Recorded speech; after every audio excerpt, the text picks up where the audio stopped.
When you think of traveling on a highway journey, whether from Norton to Harare, from Gweru to Harare, Bulawayo to Harare, even Chireds, even border crossing, there is a high probability that you are going to be using Inter-Africa for your traveling. This is how big this guy is. This is the incredible story of Leonard MUKUMBA, how Inter-Africa became Zimbabwe's bus giant. Imagine starting with small Toyota DCM minibuses facing financial collapse, rebuilding from almost nothing, and eventually owning a fleet of more than 650 buses. Imagine, guys, 650 buses. So this is not the exact number, but from sources and from people who are associated with him, according to people familiar with his journey, many people estimate that he has more than 650 buses. That's how big this guy is. So guys, welcome to my YouTube channel, Matrix Glitch. So guys, this is the remarkable story of Leonard MUKUMBA, the man behind Inter-Africa Bus Services, a businessman whose journey has inspired thousands of Zimbabweans. Let's take a closer look at how it all began.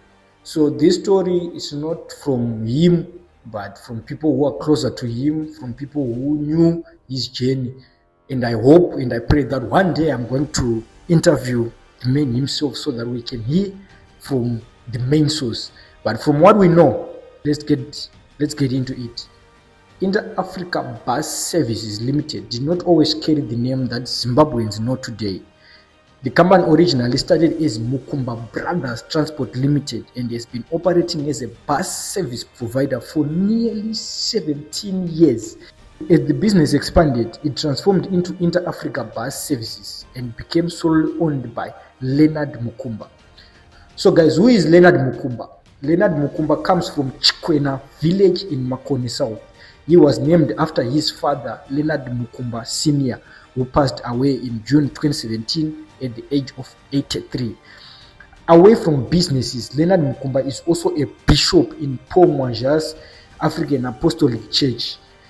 MUKUMBA joined this apostolic church in 1989 and has shared that he used to accompany Paul Mwanja, who prophesied that he would one day become a transport mogul.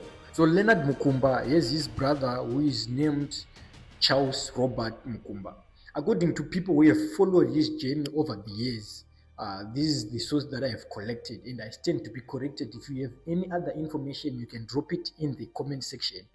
MUKUMBA Brothers began with Toyota DCM minibuses before expanding into AVM buses. Many people also believe that a significant part of his financial growth came from importing lubricants, and some believe that he was into the fuel services.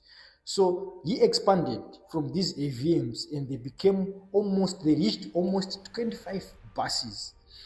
But the AVM era reportedly ended in serious financial challenges, and for a time the company struggled.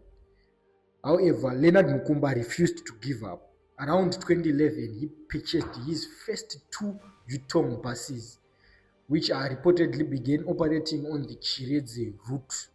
That marked the beginning of another chapter. So guys, he never gave up. This era of AVMs ended, but what did he do? He didn't give up. He started introducing another era, and he started again with these new Yutong buses. That marked the beginning of another chapter. From there, the company continued to grow rapidly. Today, many people estimate that the Inter-Africa fleet has grown to around 650 buses or even more, making it one of Zimbabwe's biggest privately owned bus fleet.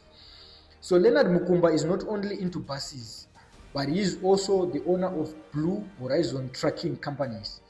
Community members familiarly with his journey say he was invested in hotels, trucking, farming, properties, and schools up to now.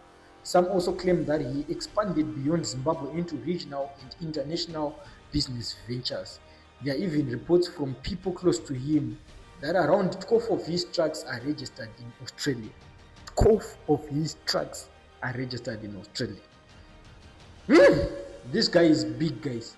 Several stories continue to circulate about Leonard MUKUMBA's entrepreneurial journey. Some people recall that during periods when fuel was difficult to obtain, he sold fuel from drums.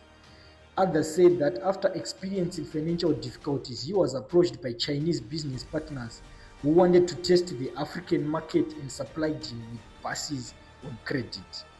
Those stories have been shared by people familiar with his journey and continue to form part of his history. When supporters encouraged Leonard MUKUMBA to enter politics, he initially chose to focus on growing his transport business. In 2018, ZANU-PF supporters reportedly encouraged him to contest for the Makoni South parliamentary seat, but he declined.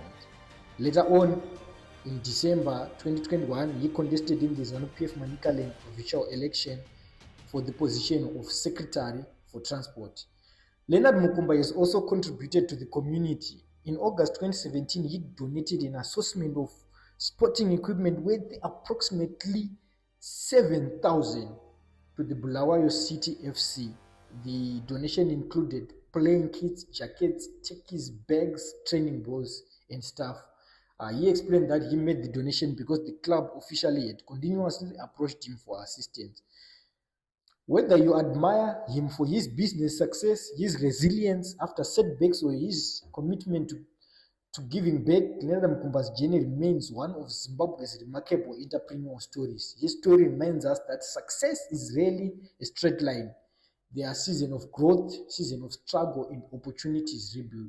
And sometimes those who experience the hardest setback come back even stronger. What do you think? Guys, tell me what do you think about the biggest reason behind Leonard MUKUMBA's success. People will always talk, but me, myself, I'm inspired by this story. I'm inspired by how this guy became a transport guru. Share your thoughts in the comment section below, guys. If you enjoyed this story, don't forget to like the video, subscribe to the channel, and turn on notifications so you never miss our next documentary on Zimbabwe's biggest entrepreneurs. Thank you, guys. Peace.